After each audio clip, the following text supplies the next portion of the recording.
Major funding for KPBS Evening Edition has been made possible in part by Bill Howe Family of Companies, providing San Diego with plumbing, heating, air, restoration, and flood services for over 40 years. Call 1-800-BILL-HOWE or visit BillHowe.com. And by the Conrad Trebas Foundation, Darlene Marco Shiley, and by the following.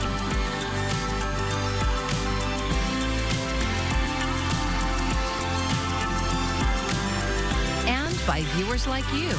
Thank you.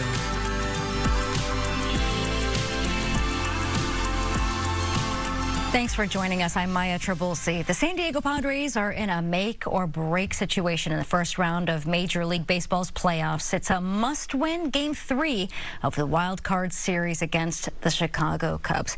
KPBS reporter Jacob Ayer is downtown inside Petco Park where watch party is happening. Jacob, what's it like out there?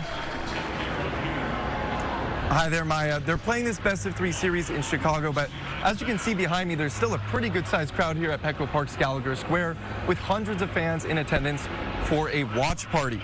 Today, it's win or go home, and this game is almost over.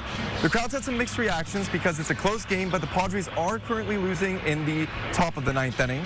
The team and fans are hoping for a repeat of the 2020 season when they lost the first game in that wildcard series, but then came back to win the next 2 in advance against St. Louis. Earlier today, I spoke with Ricky Smith, who's here with his daughter Banksy. He pulled her out of school to come watch the game. Well, growing up in Chicago, I was born and raised Cubs fan, but I've lived out in San Diego for 2 decades now, and being a baseball fan and coming to Padres games on the regular, like I definitely watch way more Padres baseball than Cubs baseball, so really it's a win-win or a lose-lose, depending if I want to be negative or positive about it. If the Padres advance, they'll be taking on the Milwaukee Brewers starting this Saturday in the National League Division Series. That's a best-of-5 series. And if they don't, if they lose here tonight, their season is over and it's better luck next year. Reporting live from downtown San Diego, Jacob Ayer, KPBS News. Tonight, we've got a lot of extra clouds coming into play, so there's been quite a bit of activity streaming into the western coast of the U.S., just north of us. So for at least us, it means thickening clouds, temperatures falling into the mid-60s for the city. But will the pattern hold as we head into the days to come? I'll have that full forecast coming up. The U.S. government remains shut down with no resolution in sight. White House Press Secretary Carolyn Leavitt said on Wednesday that layoffs to the federal workforce were, quote, imminent. As correspondent Julia Benbrook reports, the firings could be in the thousands. It's day 2 of this government shutdown, and not much has changed. Republicans are still pushing for essentially an extension of current funding levels for another 7 weeks, and Democrats are looking for concessions on enhanced Obamacare subsidies. When it comes to how this shutdown differs from those in the past, the threat of mass firings looms large. While it's typical to see some government workers furloughed during this time, the White House is threatening a more permanent impact. We believe that layoffs are imminent. We are going to have to lay some people off if the shutdown continues. Now, this lines up with President Donald Trump's long-stated goal of shrinking the size of the federal government. And in a post Thursday morning, he made it clear he sees this lapse in funding as an opportunity, writing, quote, "I have a meeting today with Russ Vought of Project 2025 fame to determine which of the many Democrat agencies, most of which are a political scam, he recommends to cut, and whether or not those cuts will be temporary or permanent. I can't believe the radical left Democrats gave me this unprecedented opportunity." Many Democrats, though, have brushed off this threat, saying that the administration is already taking steps to shrink the size of the federal workforce. White House Press Secretary Caroline Leavitt told reporters here at the White House that when it comes to how many federal workers would be impacted if they move forward with layoffs, that number would likely be in the thousands. At the White House, I'm Julia Benbrook. We are learning more about the immediate impacts of the government shutdown locally. Our media partner KGTV is reporting that most National Park Services staff are furloughed, and that means many of the facilities that require people to run them won't be open, including Cabrillo National Monument. The grounds will be closed for the remainder of the shutdown. We knew that the government was being shut down, and we were just hoping that this was not going to be affected. It's a very visual reminder, and it does make me wonder what's going to happen next in other ways that my life will be disrupted, big or small, both me and for other people. Some federal services are still running as normal. The U.S. District Federal Judge in San Diego declared all court employees are essential, so they'll be working. Active duty military will still perform normal duties, but without pay. And the airport says it will operate as normal with federal personnel. An Afghan man who worked with the U.S. in Afghanistan and was detained by ICE this summer is speaking out today. KPBS military and veterans reporter Andrew Dyer has more. Saeed Nasser is enjoying lunch at a lakeside Afghan restaurant. Last week, a federal judge ruled his arrest this summer outside a San Diego courtroom violated his due process rights. He was released from detention last Friday. I can say that freedom is the most beautiful feel in everything. At a news conference today, he said his ordeal hasn't shaken his faith in the United States. I still believe America. I do not feel betrayed. I feel hopeful. Nasser worked with the U.S. military in Afghanistan as an interpreter and a contractor. He came to the U.S. last year legally via the CBP One app. He was granted humanitarian parole. At a court hearing in San Diego in June, the government moved to dismiss his asylum case and deport him. ICE agents were waiting outside the courtroom. I work U.S. military back in my home country, Afghanistan. See, this is my country. After that video went viral, military veterans from Iraq and Afghanistan, Veterans of America, and Afghan EVAC launched a campaign to enlist veterans to attend court with Afghan allies. They called it Battle Buddies. Sean Van Diver is the co-founder and president of Afghan EVAC. You see a couple of our Battle Buddies standing in the background here today. Battle Buddies has grown to over 1,000 veterans across the country. Today, he's with friends, families, and supporters celebrating his freedom. Next, he says he's going to look for a new place to live and a new job. He'll start rebuilding his life while he awaits a decision on his asylum case. Andrew Dyer, KPBS News. A sharp rise in immigration arrests is shaking Asian American and Pacific Islander communities in San Diego. KPBS reporter Katie Hyson spoke with leaders who say they're breaking the silence. Community members filled a labor union meeting hall last night in Kearny Mesa. Many more joined over Zoom from the safety of their homes. The AAPI Democratic Club of San Diego and allies gathered to share their experiences of immigration enforcement with local leaders. If you were a Vietnamese, you were on a 50-hour flight, shackled hands and feet. People aren't going into shops. People aren't going into the businesses. People are scared. There is so much suffering and silence that our community is experiencing right now. There were more local arrests of AAPI people in 1 month this summer than all of last year. That's according to Immigration and Customs Enforcement records. And the community is feeling it. People who don't have or who've been here for 40, 50 years, who for the first time are afraid that if they go to the store, something could happen, they could disappear. Indranil Banerjee is the club's president. He's hearing from family and friends that they're not going out as much. Even people with legal status are scared to go to church, school, and the grocery store. When they do, they bring their passports. John Piculdo Koenigshofer is the club's vice president and a recent graduate of UCSD. He says international students are afraid to organize. It's making 20-year-olds, teenagers, afraid to get involved because they don't know if they're going to be punished by the full weight of the federal government.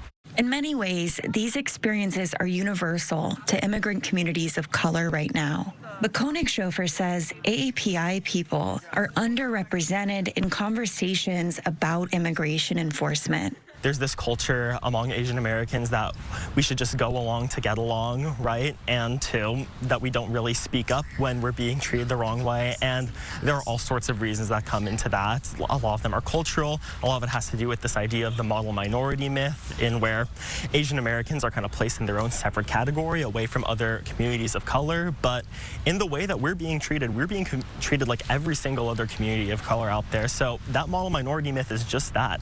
It's a myth. And that's something that we need to push back on, and it starts by speaking out and standing up for ourselves. They hope speaking out will encourage bolder action from local leadership. ICE didn't immediately respond to KPBS's questions. Katie Hyson, KPBS News. I'm Jeff Bennett. Tonight on the NewsHour, how the government shutdown is affecting telemedicine for senior citizens. That's at 7 after Evening Edition on KPBS.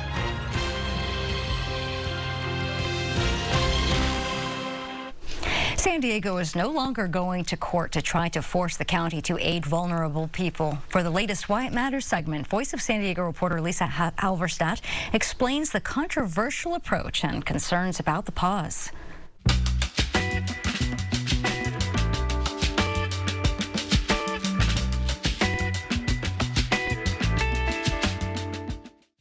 For the past 4 years, the city's had a program called Life-Saving Intervention for Treatment.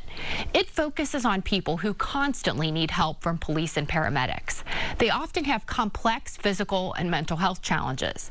Until recently, the city's last-ditch move to save these people was to go to probate court. A city attorney would ask a judge for a conservatorship. Then, the county could be forced to provide care. In 2022, council members increased the city budget to support this work. City lawyers successfully argued for 26 probate conservatorships the past 4 years. Before City Attorney Heather Ferbert took office last December, she supported this tactic. County officials did not. Here's what Ferbert said during a debate last year. So it is an incredibly important program, and as the next city attorney, I plan to continue to expand that work. And I think on the other side of it, the city attorney's office and the city as a whole really needs to engage the county in trying to put more resources to programs like this, because these are the people we see on the street who really break our hearts. But Ferbert recently changed her mind. She reassigned the attorney dedicated to the program and said her office would pause conservatorship filings. Her team said budget and resource concerns spurred that decision. Ferbert's office also noted that the County Board of Supervisors, now led by Democrats, will hire a new top county lawyer. She hopes the city and the county can partner going forward. But current and former officials who work with the LIFT program are concerned. They fear some people could die without legal intervention. They saw the filings as a way to help people whose lives are at risk, who also drain public safety resources. I'm Lisa Halverstadt, and that's why it matters. Voice of San Diego is one of our partners for the Public Matters Initiative. You can learn more at kpbs.org/Public Matters. Residential SDG&E customers and eligible small businesses will see a credit on their energy bill for October. It's thanks to the California Climate Credit. The California Public Utilities Commission applies the $81 electricity credit twice a year. The first time was in April. Residential customers with natural gas service also received an additional $54 for the year. Altogether, that totals $217 in bill reductions in 2025.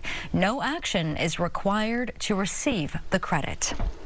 The new Navy SEAL Museum opens Saturday in downtown San Diego. KPBS military reporter Andrew Dyer has this preview. When the Navy SEAL Museum opens its doors to the public for the first time Saturday, it will be the culmination of about a decade of work. Museum Executive Director Brian Drexler is a retired SEAL captain. He says he hopes the museum demystifies some of the Hollywood stereotypes of SEALs as action heroes. It does kind of break through that paradigm as well. You know, at the core of it, when you look at Naval Special Warfare and who we are, it's common people with an uncommon desire to serve. The museum features a large immersive theater. Visitors hear from people in the community as videos of SEAL operations play. Upstairs, virtual reality and interactive video animations show what SEAL missions look, sound, and feel like. They see those timeless traits that we're telling the story through of the discipline, commitment, teamwork, service, responsibility, and they apply a little bit of that to their own life, but ultimately I hope they feel inspired. It's not all immersive tech. Exhibits showcase the rudimentary scuba equipment used by the Navy frogmen before they were even called SEALs. Special Warfare Combat Crewmen also feature prominently in the museum. Called SWIC, these are the Special Warfare personnel who pilot the small boats from which SEALs operate. Phil Garn is a naval historian and retired boat operator. So we do special missions with the SEALs and some of our own special missions, and it changes from era to era. Garn says everything in the museum is designed not to highlight individual SEALs, but to showcase their values of teamwork and service. We are hoping that people are going to be inspired to do some of their own service. Drexler says they're working to find a much larger space in the next few years. He says the teamwork behind the scenes is what you should expect from the special warfare community.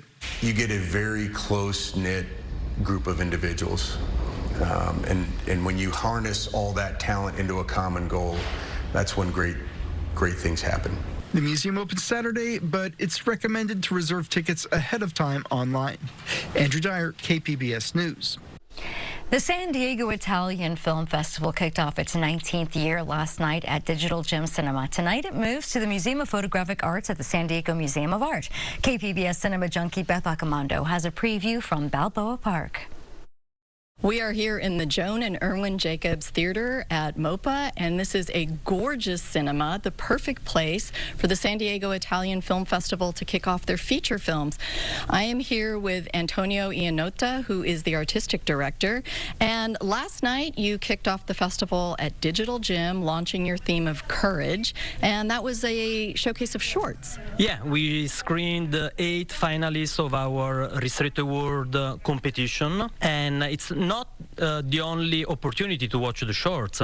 You can watch the shorts online, and on our final day, when we're going to have our party, our festa, Saturday, October the 11th, we're going to announce the winners. Tonight we start with our features, and yes, the theme this year is courage. I think it's very timely. We need to stand up for what we believe in. We need to defend our values, and through art and community, we really believe we can do that. And this theme of courage comes up sometimes in unexpected ways. You have a documentary, Marcella, which is about a chef, but she had some challenges in her life. Yeah, Marcella Zan, she's Italian, she was Italian, she came to the United States. She had a hard time to adjust in a different culture, especially with the language, and she also had a handicap, but all of that didn't stop her to become a force of nature and one of the ambassadors for Italian cuisine here in the United States. And we're going to screen that Saturday night. And also before the movie, we're going to have finger food in the lobby that recreate something from Marcella's recipes. Okay, that sounds delicious. And in honor of the film festival itself, there is a film which celebrates movie making, and this is The Time It Takes, which is a daughter paying tribute to her father, who was a famous filmmaker. Yeah, Luigi Comencini was an incredible filmmaker, very famous in Italy for many, many movies, but especially for Pinocchio TV series that still today it's considered a masterpiece. And we see Comencini working on this Pinocchio TV series with the daughter on set, and the daughter was absolutely, fascinated by the whole process, and probably that experience made her deciding to become a director. And your closing night film is very specifically Italian in one sense. It's The Great Ambition, and it's about a politician, but I'm sure you're going to be giving us some context that will broaden that and make it resonate here in San Diego. Yeah, I will absolutely. Enrico Berlinguer was an extraordinary politician, and he really was a brave figure in Italian politics, and he changed so many aspects of Italian, not only political but social life. So this is the background for the Partito Comunista Italiano, the PC, and he was a political party full of young people, full of women, and for the rights of these minorities, if we want. Well, I want to thank you very much for previewing the festival. Here in Balboa Park, I'm Beth Accomando for KPBS News. And the San Diego Italian Film Festival continues through October 11th at the Museum of Photographic Arts.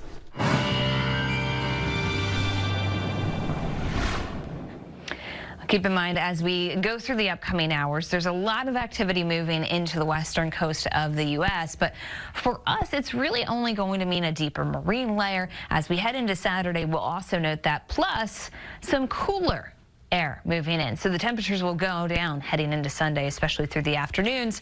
Watch out, though. Keep an eye on the tropics. I don't think there's anything to worry about in the next week, but once we get into the later part of next week, maybe we'll be talking about some moisture. And that's all I'm going to say on that, because at this point, it's really just something to watch. It's nothing more we can elaborate on at this point in time. Taking you through tonight, 64 the low in the city. Again, more clouds coming in, including El Cajon, 59 for the low there as we venture to Borrego Springs, coming down to 65 degrees. I told you a lot of activity ongoing across the western U.S. and look at this front coming through. It doesn't offer us any precipitation early as we head through the night, but it does push some extra clouds in heading into tomorrow morning.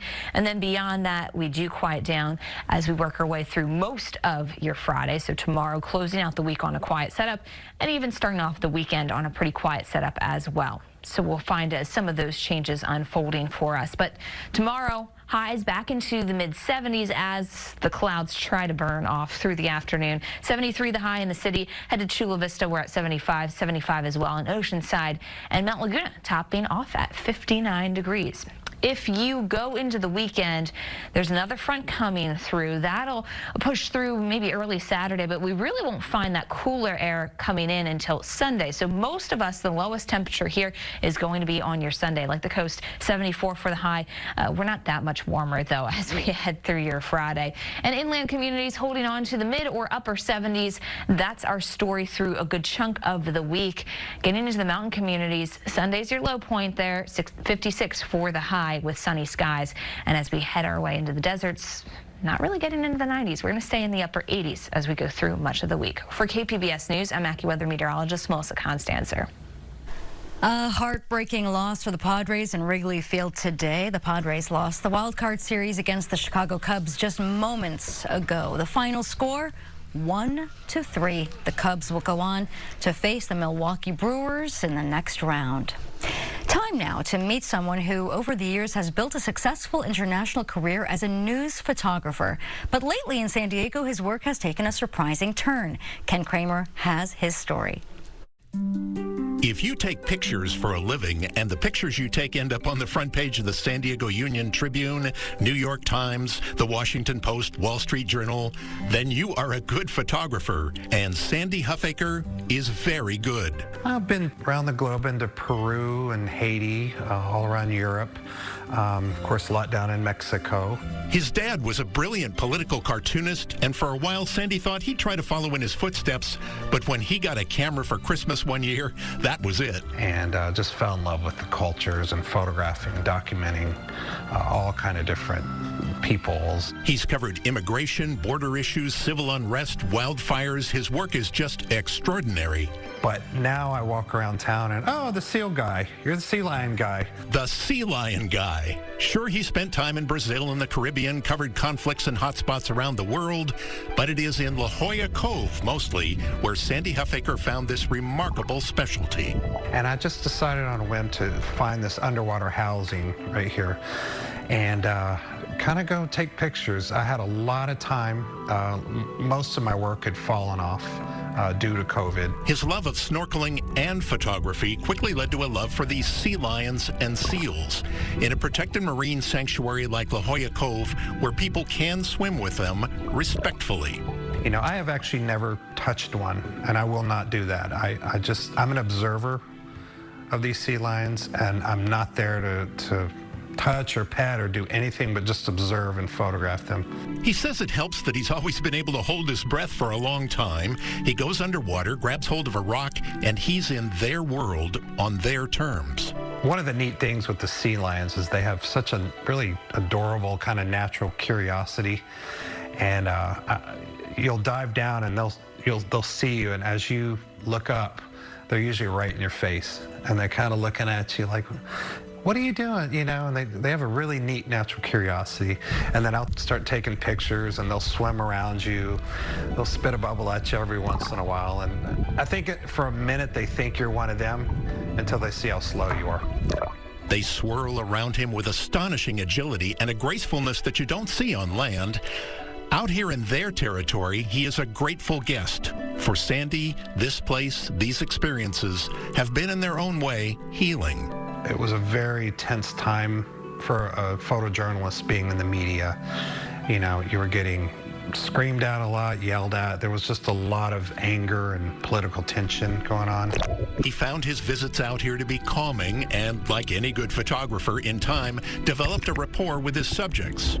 Only here, there's no setup shots. You can't pose a sea lion. So slowly I've learned how to kind of give them the space they need, and then to where they just kind of ignore you and they play on their own. The beauty is in simply letting them be.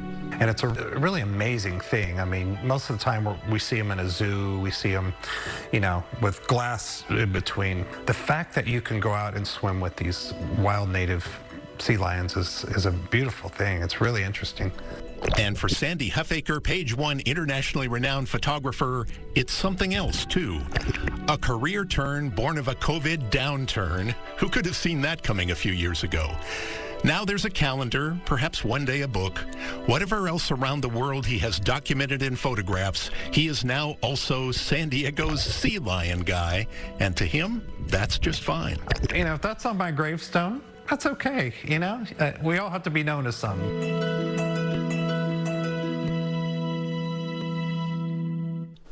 Ken Kramer has a half hour of stories every week about San Diego. You can see them Thursday nights at 8 o'clock right here on KPBS. And you can find tonight's stories right there on our website, kpbs.org. Thanks so much for joining us. I'm Maya Trabulsi. Have a great evening. Major funding for KPBS Evening Edition has been made possible in part by Bill Howe Family of Companies, providing San Diego with plumbing, heating, air, restoration, and flood services for over 40 years. Call 1-800-BILL-HOWE or visit BillHowe.com. And by the Conrad Trebas Foundation, Darlene Marco Shiley, and by the following.